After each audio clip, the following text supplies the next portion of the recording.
Welcome, everybody. Welcome to the What the Football channel. This is the BH and Scrubber Show, and this is going to be our final mock draft before the real draft.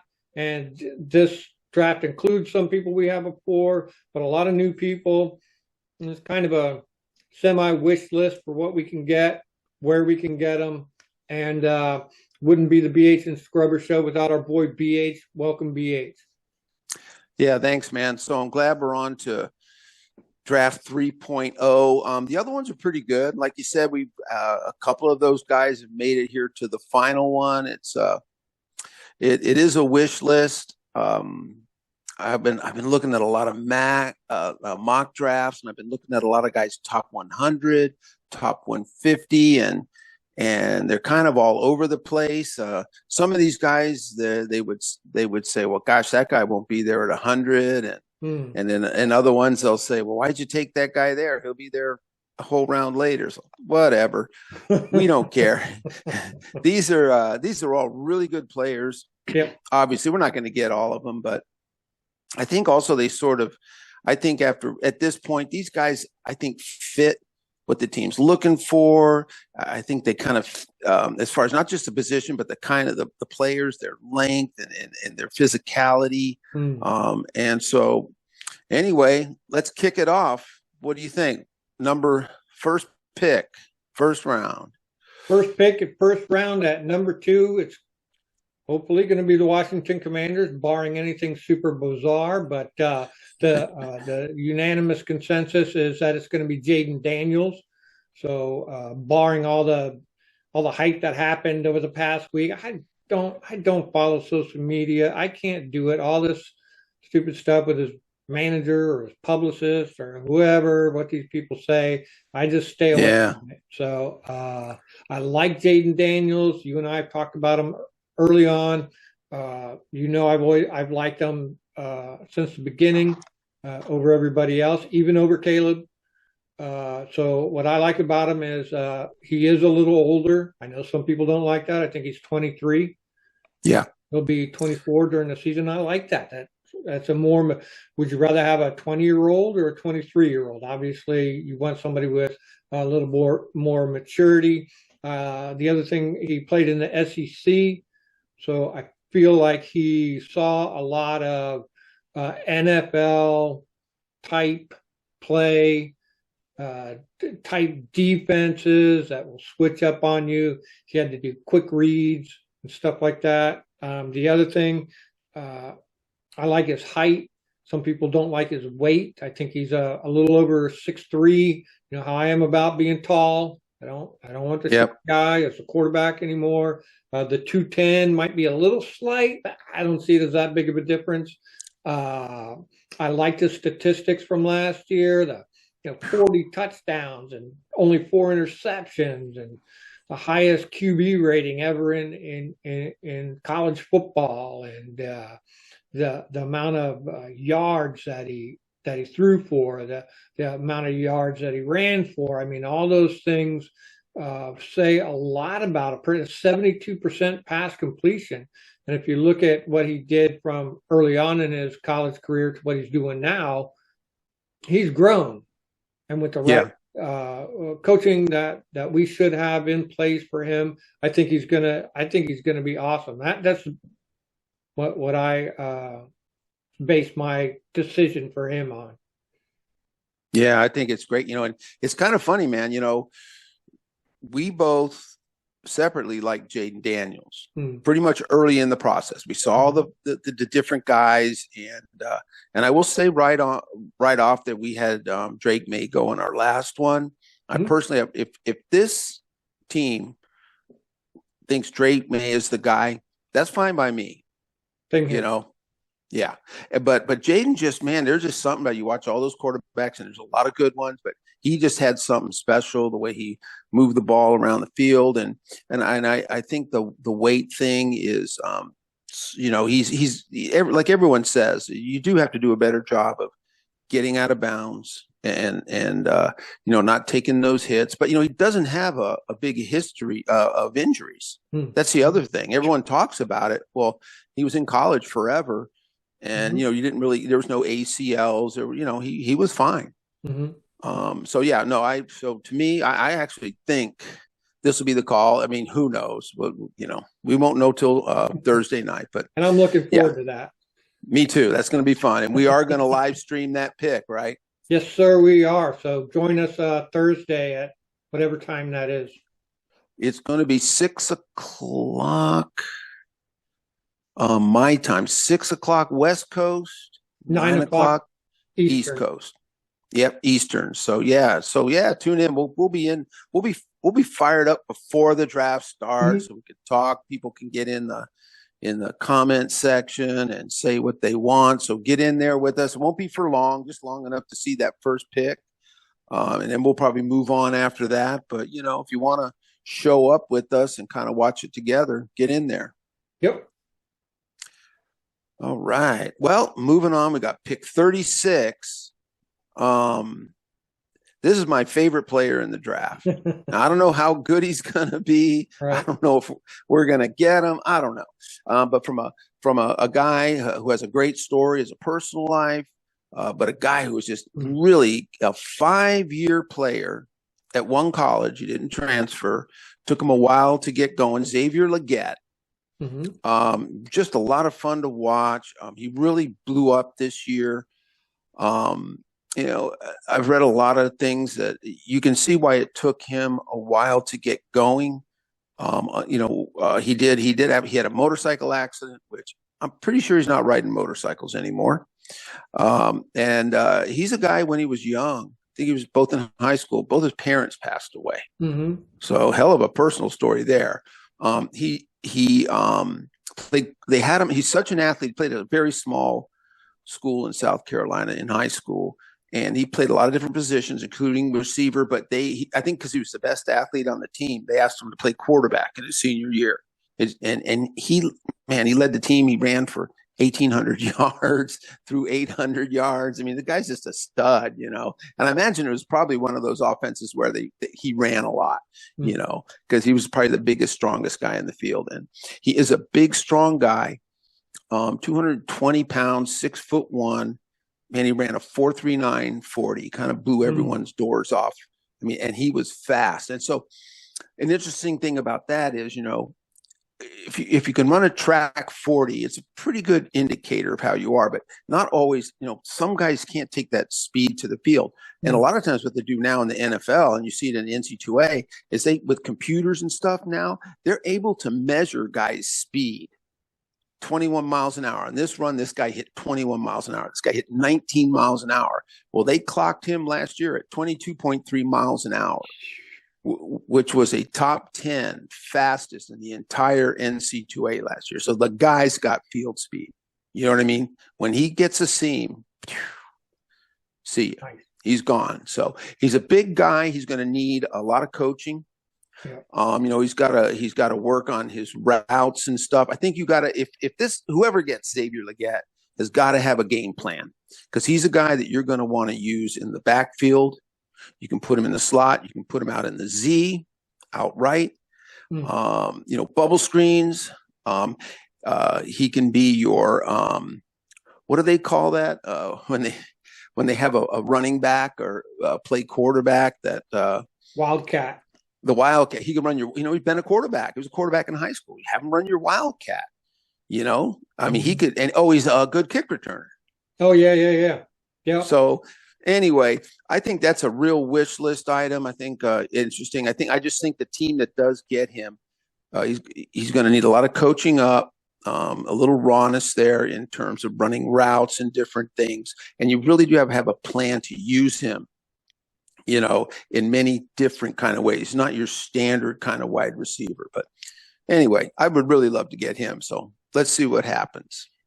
Nice. Yeah. We covered a lot of that. I like the fact that he, with the new kickoff rules, we're going to need a kickoff returner that has to understand the kickoff coming up that the NFL has is going to be more like a running play.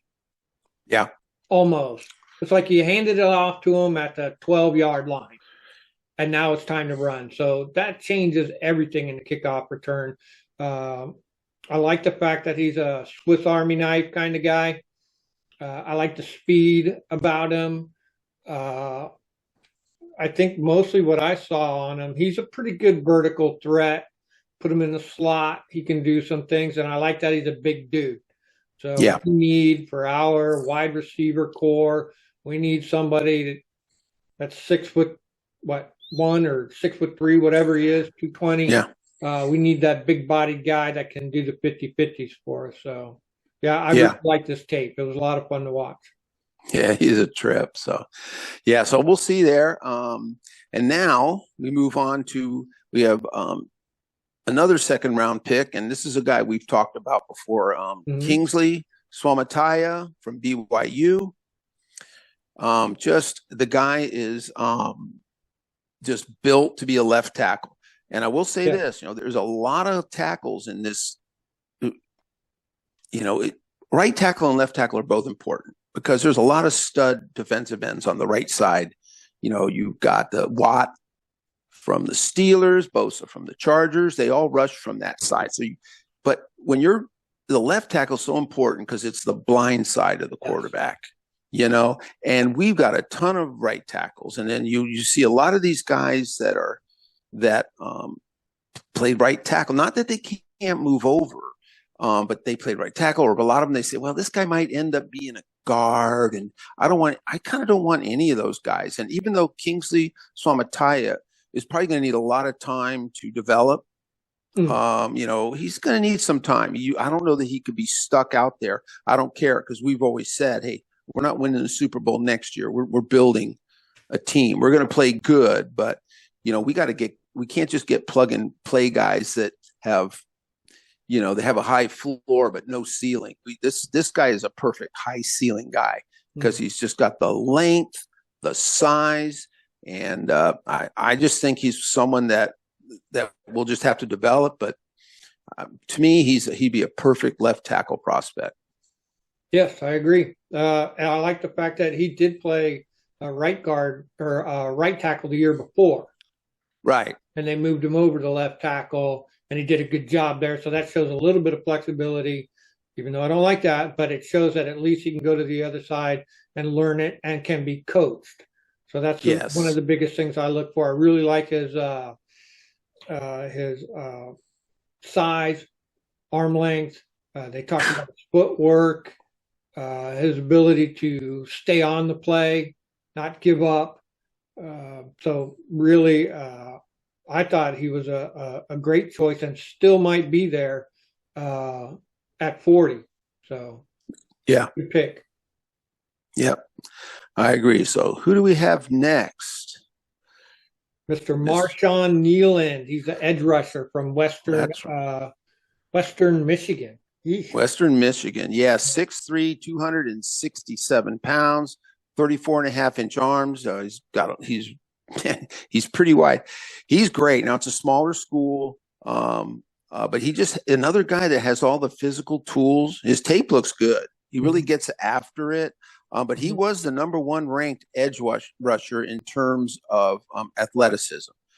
He ran a 4.75, 40 at how much? At 260 pounds plus. Just all that's a big vertical, big broad jump, 3-cone. His 20-yard shuttle was 4.18 seconds, so he can move side to side, has great balance. He's a little all over the place on the mocks, man. There's some people taking him at the end of the first round, and then you can get him at the beginning of the third. I don't know if edge is a top priority for this team. We don't know. We have no real insight. But anyway, to me, he's a fantastic defensive end. And if you can get him in the third round, I think it would be great for us, man. I'd love to get him. Right. So we have him as the first pick in the third round. Some people say he might still be there. Like you said, these mock drafts are all over the place. You look at these top 100s and they're so different. They look like they come from other planets. I know. It's just crazy where different people put people. So it'd be nice if he was still there. Mostly I enjoyed his his tape. I watched a couple different channels that did some highlights on him. He really looked good. I like his size. I like his same with Kingsley, his go get it attitude, and same with like Xavier Leggett and Kingsley and Marshawn. They look like they're the hardest working guys on the field, and they I play know. these games. They stand out. Leggett stands out like crazy. Same with Marshawn. I felt like he really was putting hard effort into it, like he wants to play the game, and that's the kind of guy I want on my team. Yep. Yeah, it's a good point. It's like, yeah, I've heard those points too. Like it's like you're watching this game and you're going, that guy there is like the best player on the field. Yeah. And that's how they look. So that says a lot. It's called that. They call that the eyeball test. Hmm. Forget all the measurements. Your eyeball just tells you, man, there's something special about this guy. So anyway, well, we got 3 picks in the 3rd round, which is really cool. I mean, we might not pick any of these guys, but I'm telling you, the Commanders are going to do some damage with these 3 picks in the 3rd. We're going to get some really good guys. Might be a running back, might be a safety, might be a linebacker. I don't know. But it would be nice to get this guy with pick 78, Kieran Amagaji. This guy is from Yale. He's another left tackle. I went this route because this is what I did, because I thought as I did this, I was looking at guards, I was looking at tight ends, even I was checking out the linebackers, corners. I was looking at everybody, and I saw him there. And I, we were always talking about tackles. It's really the tackle room isn't just not that great, man. We really do have a bunch of veteran types that are okay, but are just never going to, move up and get better. So I was just sort of taking it from the way a team would draft, where they're going, wow, that guy's still there. And they have that philosophy. We'll just take the best player out there. And to us, and so I'm not saying he is, but if I was, I would take Kieran, because he's built like Samotaya, super tall, super wide. I mean, his wingspan is gigantic, and you got to have a big wingspan. And just like you were saying, like Sumataya, he moves really smooth, and he's good. He's pretty raw, though. I will say that's one downside. He's kind of a raw guy. Played at Yale, didn't have top line competition, but I still like him. Exactly. We did cover him in our last mock draft, and I thought he really looked good too. He moved quick. I like his footwork, got his hands up in the right way. I'm kind of a casual, so all I got to do, I watch a little bit of tape, and I rely on some of these highlight people, but there was some consensus on this guy, more so than other people.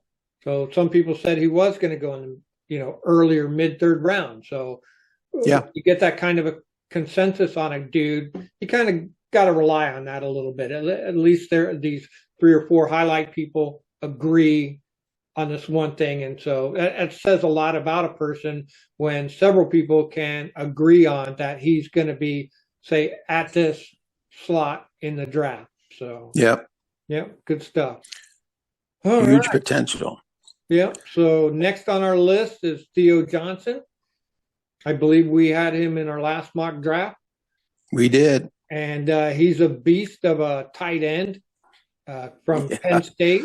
And he's huge. And the thing that one of the drawbacks to him, not a drawback maybe so much, but I think they had a number 1 tight end ahead of him that they probably used more. And so his catches were limited.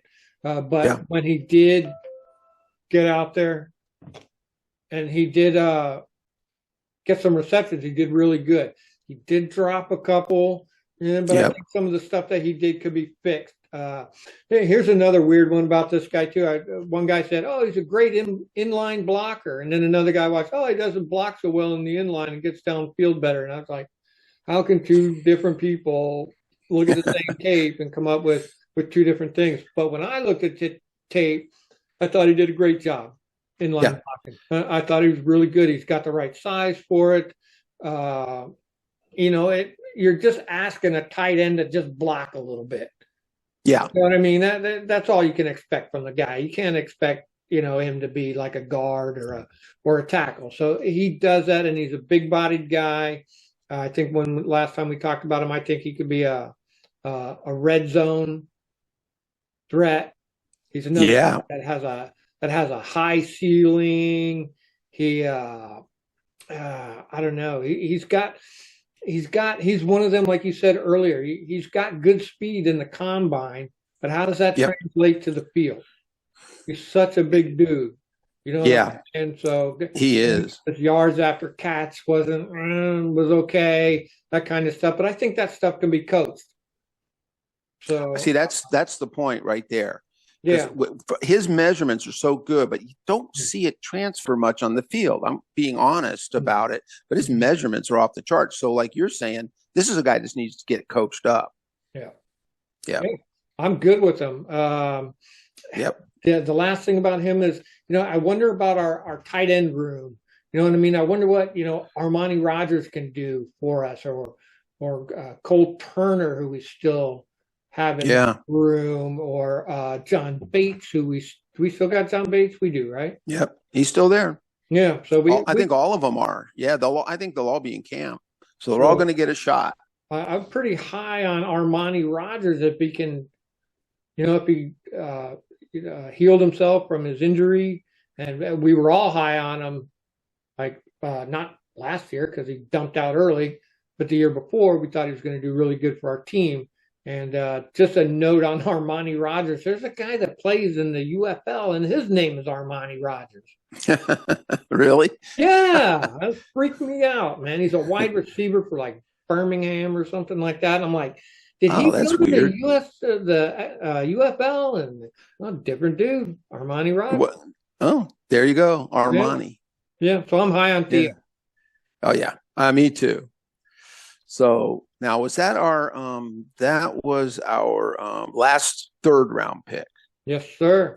So on our starting, it's fifth round pick Fifth at round. Who do we got? 139 is Yeah. Kalen Carson. I watched some of his stuff. They got to coach some things into him and out of him.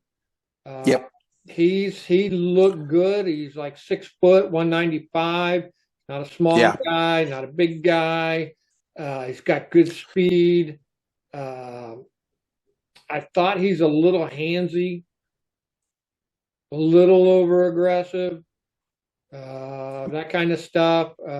Depending on how the NFL wants to call pass interference, you got to be careful with that. Even our guy Benjamin St. Just can be pretty handsy, and there's some pretty, you're doing that ticky tacky stuff. They'll throw the flag on you, and so that's another thing that can be coached out of somebody. I Yep. felt like he could get in on plays. He was good at tackling, getting after running backs, coming out of the backfield. Pretty smart player in that regard. Yep. I felt like he got burned over the top, maybe a few times. So, but all in all, a ball hog. Um, Closes in on the football, that kind of He stuff. does. Yeah. He closes in really well. He wants to do Yeah. that. And so I think with some coaching, all that can be smoothed out. I really like the guy. Yeah. I got him mostly because he can play both. He did do well in both. He's more of a press man kind of a guy. He's good at press. I think our coaches will take what they can get from what they have. But if they had their druthers, they'd have somebody. He can play both. So he's not just a one-trick pony. He can do zone coverage too. But he kind of excelled in press. So I think you can build on that. And like you said, that's going to happen, with the fifth round pick. They're going to be a little grabby. And he did have one thing I didn't like about him was a little injury history. He was clean last year, no problem. But the injury history sort of explains his rawness. Got injured and wasn't able to play. So he's a little raw because he got injured. Now he played all clean last year and he was fine. So that's sort of why I think he fit in here. When I was looking at the best, we're looking at the best corners that are available at 139. I think he fit someone that we could develop, with what he had. Yeah, definitely. And he played for Wake Forest. So yeah. Who are they? The Wake Forest Demon Deacons or something? Yeah. I think you're right. Yeah. They're probably more known for their golf than their football, but still, hey, it's Division One, man. It's Yeah, Division One. yeah, So, all right. So now we're moving on. Once again, we got another. We did say there's going to be some repeaters in here, but hey, these are guys we like. yeah. Christian Boyd. We talked about him, Northern Iowa. A real get after it defensive tackle. He's huge. He's a nose tackle. He's built low to the ground. He can tie guys up. We talked about it, but he's this weird kind of a guy where he also, if you let him pin his ears back, he can go after it. He loves getting in between, going into the backfield, breaking things up. They said a lot of people pointed out that in different arrangements, if you need, you can split him out to end on certain plays and let him get after the quarterback. So you do get that's kind of cool to have that, a guy that big that periodically he's good. If you just, maybe 5 to 7 plays a game where you need to, you can just move him on out to the end position. Yeah, stick him out there, and he's been flying at the charts. I bet you in January he was probably the 350th player in the rankings. But boy, once he went to some of these. I don't know if he went to the Senior Bowl. I can't remember which one he went to, but he went out and he really put on a show. And I think it was one of those. I think it was either the Senior or the Shrine Bowl game. And because he goes to a smaller school, in those practices and his workouts, he went up against top offensive linemen, Division I guys, and he more than held his own. I mean, he got after it, and then all of a sudden his stock just went right through the roof, because. But anyway, he looks good. I like him. I think whoever gets him is going to have a lot of fun. Probably a boomer bust type of guy, but I think he's worth rolling the dice on. Well, I hear a lot of people talk about ascending players. Yeah, it says a lot about a player if they're moving up. I don't know if it's their PR guy doing that work, or like you said, maybe at the combine, maybe at the pro day, maybe at the Senior Bowl, they saw some things beyond the tape that indicate that he can do more than what his tape says. So, being from northern Iowa, corn-fed. Corn-fed. That's what you want, man. He's not super tall. He's 6'3", but he's like 330 pounds. I mean, he's like built like a nose tackle, dude, except he's got a pretty good motor and he's pretty flexible. And so I think we need some depth at defensive tackle. Yeah. So like why Christian not? Boyd. So last on our list. There he is. Boy, Trey Taylor. We talked about him. Yeah, I think we got him in the very first draft, the trade draft. So once again, this guy will come in. He'll be a special teams guy, and he'll work in, try and find a position and develop as a safety. Like what I said earlier, it still holds. I just loved him because he could do everything. He really was good. I mean, he could blitz well. I saw him stuff the run at the goal line on consecutive plays where he came through and hit the runner and drove the guy back. Then the next play, the team ran again. He came in, he hit the guy and drove him back. I thought, so he's not afraid to come in and bang heads. He blitzes from a safety position. And that's a lot different than blitzing when you're up on the line. It's a little harder. It's a little finesse. You want to disguise yourself. And he did really good. He didn't give himself away, and he came in from a long way out, but he was on the quarterback in 2 seconds. So I love that about him. And good coverage skills, not great. He's not going to mirror guys all the way down the field or anything, but I think, as a safety, I think he was fine in coverage, probably better against tight ends. I'm not necessarily someone I'd put in the slot and cover someone's slot receiver, but he matched up well against tight ends too. So I think Trey Taylor's great. And he was awarded, I just found this out.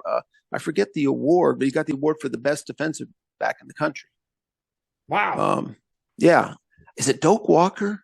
Something like that. But anyway, they have all these awards named after old players, and he was actually got that award. So I thought that was great. And he got it. A lot of it was because he elevated his team. He elevated his teammates. So he was a real leader out there. And and I think he's related. I think is a nephew to what's his name? The great safety from the Baltimore Ravens. I forget his name. Ed something. Anyway, he's got some pedigree in him. So, I wish I could remember that guy's name, but anyway, Yeah. Trey Taylor, man, from Air Force. That finishes off our best wish list draft that we could ever hope for. Maybe we'll get well, I think we're going to get at least one of these guys, but we'll see. Yeah, you never know. No, there isn't a single soul on the planet that gets probably more than six Oh yeah, on this list. You know what I'm saying? I don't care who you are, you're not going to get them all. And no, again, it goes back to what we say: trust the process that our front office, our coaches, our everybody staff, everybody involved in this process is making all the right decisions and doing the right thing. So yep. great show, BH. We are looking forward to Thursday. I am so done with this pre-draft shit. I can't wait Oh, to I hear just love who it. they are and let's just move forward. Yeah. You know what I'm saying? I tell you, this is my favorite time of the year, man. And when it starts, I love it. And like I said, right about now, man, I'm done. I don't want to do any mock drafts. I'm glad this is our last one. So, Yeah. all right, So man. looking forward to Well, Thursday. I'll see you Thursday night. We're going to live stream it, everybody. So, hey, show up, man. Yeah. And then if they trade out for number 2, you can watch Scrubber and BH just lose their mind live. Just set the couch on fire. Yeah, no Just doubt. pull the chandelier down. Yeah. Mayhem. Yeah. So, all right, man. Thanks, BA. Cool. You're welcome, man. Good show. Bye, everybody. We got